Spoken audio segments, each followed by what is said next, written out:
Allez, bonjour à tous, c'est Matt, on se retrouve aujourd'hui pour notre vidéo du dimanche, j'espère que vous allez bien. Il n'y a pas eu d'autres vidéos cette semaine parce que je trouve qu'il n'y a pas forcément un grand intérêt actuellement sur le marché. Je referai des vidéos tous les 2 jours, voire tous les jours comme à une époque, quand ce sera nécessaire, mais ce n'est pas le cas actuellement. Néanmoins, on a quand même une news aujourd'hui qui est intéressante à vous partager.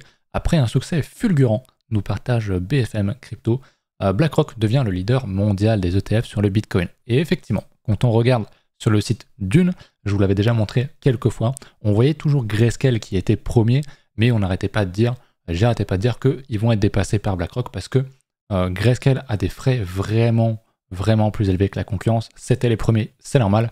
Ils chargeaient 1,5%, ils chargent toujours 1,5% de frais annuels contre globalement, vous le voyez, 0,25 ou alors voire même certains 0,2% annuels. Donc forcément, c'est une énorme différence. Et en plus, BlackRock, c'est BlackRock, ils ont une puissance de frappe énorme. Et actuellement, BlackRock est passé donc devant Grayscale. Ce n'est pas étonnant. Ils détiennent actuellement pour quasiment 20 millions de dollars, 20 milliards de dollars de Bitcoin. C'est absolument énorme. Ça fait donc 287 000 Bitcoin. C'est absolument magistral, vraiment. Au niveau des ETF, on va les regarder en termes de flow. Ça m'intéresse énormément. Vous le savez, on le regarde de temps en temps. Il y a eu pas mal d'achats en mai, mi-mai, depuis 10 mai, ça achetait quand même pas mal. Là, ça ralentit un petit peu, on est sur du 48 millions, du 28 millions, du 45 millions par jour, c'est pas mal. Ça reste positif, c'est bien, mais on voit que depuis quelques jours, comme vous voyez sur le graphique ici, on stagne en fait. On stagne, c'est pas une mauvaise chose ou quoi, mais on voit bien que le flow est largement fait un flow, largement fait un ATH, alors que Bitcoin, lui, sur les graphiques, on le voit ici en daily, ne fait pas de plus haut, ok, donc il ne se passe rien, et c'est une bonne chose. Ça veut dire que pour moi que ça charge et qu'il y a une pression à l'achat et qu'on n'arrive pas à casser, donc pour moi c'est une bonne chose. À mon avis, on prépare vraiment bien la suite, donc c'est cool. On va se repasser quand même sur le graphique en hebdomadaire et sur Bitcoin en hebdomadaire. On voit qu'on a quand même toujours un très bon range. On a fait une très belle bougie la semaine dernière, même si on a laissé une belle mèche. En mensuel, on a une clôture qui est correcte. On le voit ici, j'aurais aimé qu'on ravale à la hausse, ce n'est pas le cas, à voir ce qu'on va faire mois prochain, mais on est en mai, donc il n'y a pas de souci pour moi, on range, pour moi on a trouvé le bottom, il y a de fortes chances en tout cas qu'on ait trouvé le bottom, vous le savez, selon mon biais. Le trade intra daily est passé, on avait touché le TP ici, pour moi, voilà, je vous l'avais dit, peut-être qu'on va mettre plus de temps à faire un ATH. Ceci dit, ça fait quand même longtemps ça fait depuis le 13 mars qu'on avait un top, on n'a pas refait de plus haut, on est quand même sur le niveau de l'ancien ATH. Je crois qu'on n'a jamais travaillé autant de temps un ancien ATH qu'actuellement, donc honnêtement je m'attends à ce qu'on le casse assez rapidement, mais on peut très bien revenir un peu plus bas de range pour venir reclasser et faire un ATH que fin d'été. C'est totalement possible, mais à mon avis ça devrait arriver sans problème. En plus les alts ont beaucoup retracé, commencent à structurer des choses, donc honnêtement c'est aussi pour moi on est sur la dernière grosse période à pouvoir accumuler, réentrer dans le marché ou de manière assez saine où on a le temps de voir des structures, etc. Ce ne sera plus le cas après quand on sera vraiment dans une tendance extrêmement haussière. Les retracements seront extrêmement violents et on posera des bottoms sur des mèches, on posera des bottoms sans faire de structure et ce sera extrêmement difficile de rentrer, qui n'est pas le cas actuellement. Voilà pour ça, vous connaissez le fond de ma pensée de toute façon. Si jamais vous cherchez à acheter des cryptos, n'hésitez pas à passer en description et aussi en commentaire. Normalement, je mets en épinglé les 3 exchanges que j'utilise, qui sont largement nécessaires, honnêtement. BingX principalement, pour trader ou pour acheter des alts. MEX, c'est pour les fois où il n'y a pas l'alt sur BingX, mais de toute façon, il y a tout sur MEX. Et puis Bitget éventuellement pour trader avec plus de volume, mais ça se fait aussi très bien sur Bing. Donc, c'est pas un problème. Voilà. Au niveau des alts, au niveau de mes alts à moi, j'ai pas forcément grand chose à noter, si ce n'est que voilà, vous avez ces poules sur les yeux, qui a fait un très beau retest, qui rejette. Bon, on est en structuration, ça prend du temps, mais il est quand même assez beau.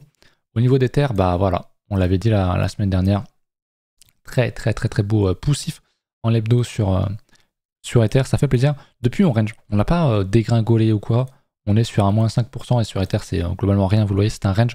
On est encore au-dessus de ce niveau-là, donc ça montre quand même que c'est assez bullish. Je ne sais pas comment est-ce qu'on va construire ça par la suite, mais je pense que ça devrait avoir une issue haussière sans trop de problèmes. Par contre, si on vient dumper, je pense qu'on ira rechercher les 3300 $, et il y aura sans doute de très bons achats à faire là-dessus, mais pour l'instant, on n'y est pas. Sur sa paire en BTC, c'est assez pareil, c'est quand même assez solide, on va pas se mentir. J'aime beaucoup cette énorme réaction acheteuse qu'on a eue sur le niveau ultime que je surveillais, qu'on a déjà expliqué longuement. Donc c'est très bien, même si Ether perd énormément de force face à Bitcoin, il y a une large marge pour venir dumper, retester, pourquoi pas ce niveau ici. Donc on a vraiment largement d'espace pour opérer. Et voilà, je pense qu'on a trouvé un bottom et que maintenant il est temps de s'orienter dans la bonne tendance. Au niveau de la Bitcoin dominance, on dump et ça fait plaisir. Peut-être qu'on va, je vais enlever un petit peu tous mes petits dessins. Hop, tout ceci n'est plus d'actualité. Peut-être qu'on va valider ici, si on casse ce niveau-là, un double top, ici. Ce qui montrerait du coup, lors de la cassure de cette grosse résistance-là, une déviation ici, ce qui serait vraiment bien.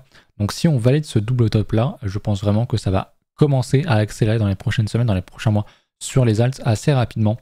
Si on réintègre ce range sur la Bitcoin dominance, donc que la dominance baisse, ça veut dire que les alts ne montent pas nécessairement, parce que la dominance Bitcoin peut tomber sur un dump de Bitcoin et les alts peuvent dump aussi, sauf que du coup elles tankeraient mieux que Bitcoin, ce qui fait que la dominance tombe. Mais vu la gueule du marché, qui est quand même très haussier, ça sent quand même très bon. Et si la dominance tombe, ça veut dire que les alts surperf BTC, qui a déjà largement surperf sur ce cycle, comme à chaque cycle. Au début, c'est Bitcoin qui perf, ensuite Ether, les alts, etc. Donc c'est peut-être l'heure de commencer, pour ceux qui ne sont toujours pas dans les alts, de s'exposer massivement. Je vois qu'il y a beaucoup de gens qui ne croient pas aux alts aussi, plus que par rapport aux autres années. C'est assez étonnant. Je pense que c'est à cause du biais de ce bull run repose sur les ETF, ce qui est faux, mais ils sont persuadés que ça, et les instituts achètent globalement des ETF Bitcoin, et il y aura bientôt Ether, et donc leur argent n'ira pas dans les alts. C'est faux. Enfin, c'est faux. Ça peut être vrai, mais ça ne veut pas dire que les alts ne vont pas monter. Les alts, il y a peu de liquidité dessus. Ça va de toute façon amener des investisseurs sur le marché, que ce soit les investisseurs, les gros investisseurs ou pas. Il y a plein de gens qui entendent parler des ETF, il y a plein de gens qui vont aller dans le marché. Il y a peut-être même des professionnels qui ont acheté des bitcoins via de l'ETF parce que c'est plus sympa. Et peut-être qu'ils vont acheter d'autres en spot, comme c'est déjà arrivé. Ce n'est pas impossible. Et en plus de ça, je vous rappelle que Ethereum a été accepté en ETF, et à partir du moment où Ethereum a été accepté en ETF, tout peut être accepté en ETF. On aura, à mon avis, peut-être pas sur ce cycle, peut-être plus tard, mais on aura, c'est sûr, un ETF Solana, on aura un ETF un peu tout. C'est pas impossible. Donc ouais, pour moi, il y a un vrai intérêt sur les alts. Il y a une offre. Donc ouais, pour moi, il faut totalement se placer. Voilà un petit peu pour ça au niveau du Total 3.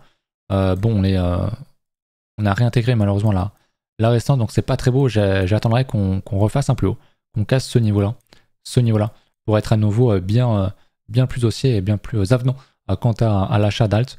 Mais pour l'instant, ça reste quand même toujours ok. On reteste à un niveau, donc bon, pour l'instant, il n'y a rien. Il ne faudrait pas qu'on aille beaucoup plus bas, il ne faudrait pas qu'on aille sous les 650 milliards, ça serait un peu chiant. Mais pour l'instant, on est à 672. Donc on patiente et ce sera déjà bien comme ça. Le ticker autre, le Others, pareil, qui ressemble exactement à la même chose. On a fait une belle résistance, on a laissé que des mèches au-dessus malheureusement. Il va falloir être patient. Mais bon, pour moi, ça reste quand même très intéressant de se pencher sérieusement sur les alts. Au niveau du dollar, il range toujours sur son fameux niveau. Je vous remontre en hebdomadaire dans ce gros range. On avait cassé une résistance, on reteste le support. On espère qu'on va casser le support parce que ça veut dire que les gens vendent le dollar. Et s'ils vendent le dollar, globalement, c'est pour aller dans des actions, dans des actifs à risque dont font partie les cryptos. Donc, c'est quelque chose qu'on veut voir, même si on sait qu'il y a pas mal des corrélations certaines dans ce gros range. On l'a vu notamment dans les grosses montées ici, ou même ici, du dollar. Et que globalement, on faisait des ATH, en tout cas, on était sur des très très grosses tendances haussières sur le SP ou sur d'autres actifs. On voit que pour l'instant, on rejette. Donc on avait fait un ATH sur les SP500, sur les actifs américains. On rejette, bon ça reste extrêmement haussier, je veux dire, voilà, on est sur un ATH, on a fait une petite mèche, on rejette. Bon, à mon avis, on va juste construire, je sais pas jusqu'où on va tomber, mais on va juste construire pour recasser dans les semaines ou mois, au plus tard après, c'est pas trop un souci. Le Nasdaq, c'est pareil, il a une bougie rouge, mais concrètement, il est sur support. C'est plus des entrées qu'autre chose, honnêtement, sur ce genre d'indice. Faut juste chercher à acheter et pas trop à se poser de questions, malheureusement. Donc voilà, c'est super un petit peu pour ça. Au niveau de mes alts personnels, Comme j'ai dit, je crois que j'ai pas grand chose d'autre à ajouter, je suis plus dans l'attente qu'autre chose. Ça bouge pas trop aujourd'hui, effectivement.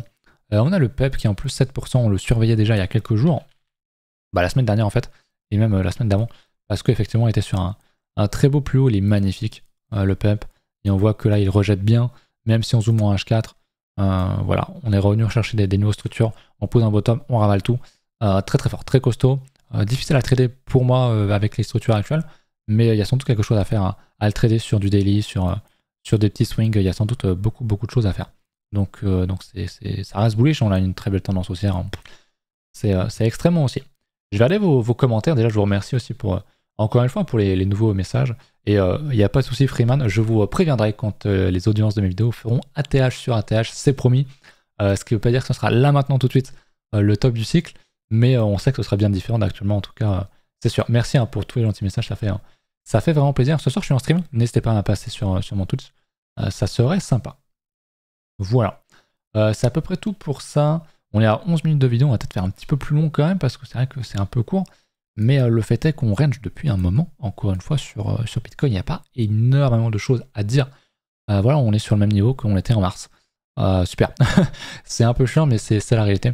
Et c'est pour ça que je pense que sur le Twitch, je vais peut-être essayer de faire un petit peu d'intra, de créer des stratégies avec vous et de trader un petit peu, de voir un petit peu, d'animer un petit peu le stream. Ça pourrait être sympa et me redonner un petit peu envie de faire davantage de stream crypto. Parce que pour l'instant, on s'emmerde un petit peu et je pense qu'une vidéo par semaine, un stream par semaine, c'est largement suffisant. Mais si je trouve d'autres concepts, ça peut être sympa, pourquoi pas. Voilà. Qu'est-ce que je voulais regarder aussi? Des choses qu'on n'a pas regardé, bien sûr, ça va être au niveau de coin analyse. Bon, par rapport à la semaine dernière, pas grand chose d'autre à ajouter. On a un funding qui est extrêmement bas, qui est très bas. Il n'est pas négatif, mais du coup il est très bas alors qu'on est sur des mêmes niveaux de prix où à l'époque il était extrêmement élevé. Donc ça montre qu'il n'y a plus d'intérêt sur le marché. Les gens ne veulent plus l'acheter. Les gens ne sont plus là. On le voit avec les stats sur YouTube, avec Twitch, les réseaux de manière générale, et un petit peu tout. Le spread redevient positif, c'est quelque chose de normal. Il n'est pas aberramment positif. Moi perso, je préfère le funding qui est beaucoup plus accurate selon moi. Donc voilà, pareil au niveau de l'open interest, ça reste assez flat. Ça monte un petit peu petit à petit. Globalement, on est dans une tendance haussière. Donc je me demande si on n'accumulerait pas des shorts gentiment et qu'on viendrait du coup tous les liquider. Je pense qu'il y a beaucoup de gens qui se feraient sortir ici et bien sûr sur les plus hauts qu'on a ici. Je pense qu'il y a largement de quoi liquider énormément de personnes sur ce genre de niveau. Et c'est ce qui pourrait provoquer une énorme bougie verte, ce qu'on appellerait un dildo vert dans le jargon, pour ceux qui ont les refs. Donc voilà. Que je réfléchisse un petit peu, est-ce que j'ai autre chose à vous montrer? Je voulais voir peut-être, alors j'ai énormément d'onglets, je me perds à chaque fois, mais on a la liquidation map, on va la mettre sur 3 mois et on va zoomer ensuite sur 1 mois pour voir un petit peu les niveaux de liquidation théorique. Bah, c'est exactement ce que je vous disais il y a 2 secondes, les gros niveaux sont largement au-dessus, en dessous il n'y a plus rien, ce qui ne veut pas dire qu'on ne peut pas dump, qu'on ne peut pas revenir à 65 000 ou même 60 000, mais bon voilà, il va se passer un truc quand on va faire la tâche, comme à chaque fois, mais on voit bien qu'il y a énormément de liquidation sur ce genre de niveau, donc je ne suis pas étonné du tout de voir ça. Donc on va zoomer en 1 mois, donc on ne verra plus les niveaux qui ont été créés ici et avant. Effectivement, bon, là vous le savez, j'aime pas regarder la liquidation heatmap quand on est dans une tendance, je trouve que ça porte son intérêt surtout dans un range, pour voir dans quel sens les gens s'orientent. Dans une tendance haussière, forcément on vient tout juste d'avoir un top, donc les gens qui ont des stop loss au-dessus de ça sont forcément beaucoup plus rares que les gens qui auraient pu long ici. Tous ces niveaux-là, on n'ira pas forcément les chercher parce que en tendance haussière, tu auras toujours un graphique comme ça. Et en tendance baissière, la même chose, du coup, mais dans le sens inverse. C'est impossible que dans une tendance haussière, tu aies beaucoup plus de niveaux au-dessus. Là encore, le top a été posé il y a pas si longtemps, il y a quelques semaines. Il y a une semaine ou deux. Donc, il y a un petit peu de création de valeur au-dessus de ce niveau-là. Mais du coup, ce que je veux dire, c'est qu'on ne va pas nécessairement revenir sur ce niveau-là. Et comme on l'a vu, ceci ne représente rien du range en fait. Si on repasse sur le 3 mois, le niveau des 60 000, on voit qu'il y a énormément de niveaux théoriques à aller chercher. Bah c'est ça. Et en fait, les gros niveaux, ils sont là. Là, on a un vrai range. On a un top qui a été posé en début de graphique et un bottom qui a été posé milieu de graphique, même si c'est un peu plus sur la fin. Voilà, on voit que il y a énormément de niveaux au-dessus et que c'est toujours le cas malgré le fait que le prix est bien remonté. Il n'y a rien en dessous. Donc ouais. Difficile d'être baissier actuellement, honnêtement. Voilà un petit peu pour ça. Est-ce que j'ai autre chose à vous montrer? Je pense que non. On peut aller regarder la map sur le funding pour voir toutes les cryptos et pas juste Bitcoin. C'est extrêmement blanc, enfin du coup vert. Il ne se passe absolument rien. Si on passe sur 3 mois, peut-être même maintenant sur 6 mois, voilà, sur 3 mois, on voit très bien que le top avait été posé à cette période-là parce qu'il y avait un funding extrêmement élevé sur toutes les cryptos. Donc les gens voulaient acheter, étaient prêts à payer extrêmement cher pour avoir du Bitcoin et tenir leur position 8 heures. Et du coup, évidemment, c'était signe de top. Là, il n'y a plus rien, on n'a plus du tout rien. C'est extrêmement plat et c'est une bonne chose. Donc oui, pour moi, il y a totalement un intérêt à s'exposer sur les cryptos actuellement, sur Bitcoin, sur Ethereum, sur un petit peu tout ce qui vous chante. Je pense qu'on a de très beaux mois à venir, qu'on a trouvé notre période la plus difficile et qu'on ne revivra pas ce genre de gros range mensuel pendant bien longtemps. Je ne sais pas si vous vous souvenez, mais à une époque, il n'y a pas si longtemps, il y a quelques semaines, quelques mois, avant qu'on arrive, avant qu'on soit vraiment ancré dans un range aussi profond, on devait être, je sais pas, j'avais dû faire le top ici, ou peut-être une ou deux bougies après, ou peut-être même bien avant, j'avais dit, bien avant peut-être qu'on fasse l'ATH, j'avais dit, à un moment donné, on est allé quand même très très vite sur ce cycle, on voit que Bitcoin était quasiment sur un ATH avant la halving, et a fait son ATH avant la halving. À un moment donné, on va sans doute observer un énorme range comme on ne l'a jamais fait. Je disais, soit on va vraiment tout exploser, et on va range pendant longtemps pour repartir et faire une dernière phase en 2025, soit on va range en dessous, ou beaucoup rejeter, avoir une tendance baissière un peu de merde comme ça, on descend gentiment, on fait chier un peu tout le monde et on repart comme ça. Et je pense que ce range-là, on est en train de le faire. On sait que historiquement, à peu près pour se situer, on refait un ATH, je crois, 2 mois après le halving, 2 ou 3 mois après le halving. Je vais aller en termes de bougies. Là, on était sur du 30 bars hebdomadaire. Je vais passer en log. Ce sera plus simple. Ici, on l'avait fait, ouais, c'est ça, 20-30 bars en gros. Et là, on voit qu'on l'a fait bien avant. Donc 20-30 bars pour faire un ATH à partir d'ici. Ce serait en novembre 2024. Donc cette année quand même, mais plus tard. Donc c'est pour ça qu'on peut range. On peut même, pourquoi pas d'ailleurs, faire un plus bas en hebdomadaire. Faire mal, faire penser aux gens qu'il n'y aura plus rien. Et on construit, on fait un V-bottom et on construit et on va casser plus tard. Pour moi, ce genre de scénario est totalement possible. À voir comment vont réagir les alts. Mais dans tous les cas, il y aura une sortie haussière à ça. Maintenant, on n'est pas obligé de faire exactement la même chose qu'on a fait les autres fois en termes de temporalité. Il y a même de fortes chances qu'on ne le fasse pas. Le marché a beaucoup changé et on ne refait jamais les mêmes choses. Donc pourquoi pas ne faire un plus haut, faire un plus haut un peu plus tôt et qu'on construise plus lentement. Qu'on construise, qu'on fasse des retests et qu'on s'envole beaucoup plus tard. Enfin bref, on va pas faire des prédictions à la con. Mais tout ça pour vous dire que, en gros, le message important à retenir, c'est bien de regarder ce qui s'est passé dans le passé, mais il ne faut pas baser sa stratégie sur le fait qu'on reproduise exactement ce qui s'est passé. Ça n'arrive jamais. Ok? Gardez ça en tête. Tous les fractales, les trucs, ça ne marche globalement pas. Où on crée des fractales et voilà, on les ajuste à chaque fois pour faire bien, pour faire une bonne vidéo et pour dire regarde, ça marche, c'est ce qui va se passer. Non. Gardez-le en tête, c'est important. Voilà. Écoutez, c'est à peu près tout pour moi. J'espère que la vidéo vous a plu. N'hésitez pas à mettre un petit pouce bleu, un petit commentaire, à checker les liens en description pour ceux qui n'auraient pas de compte BingX, Mex ou BitGet. N'hésitez pas à y aller, c'est de très très bons échanges. Je les utilise au quotidien. Et puis voilà, c'est une manière de soutenir la chaîne. Vous avez une réduction, moi j'ai gagné un truc. Les seuls qui y perdent dans l'histoire, c'est les échanges, donc c'est pas plus mal. Voilà. À la prochaine, salut.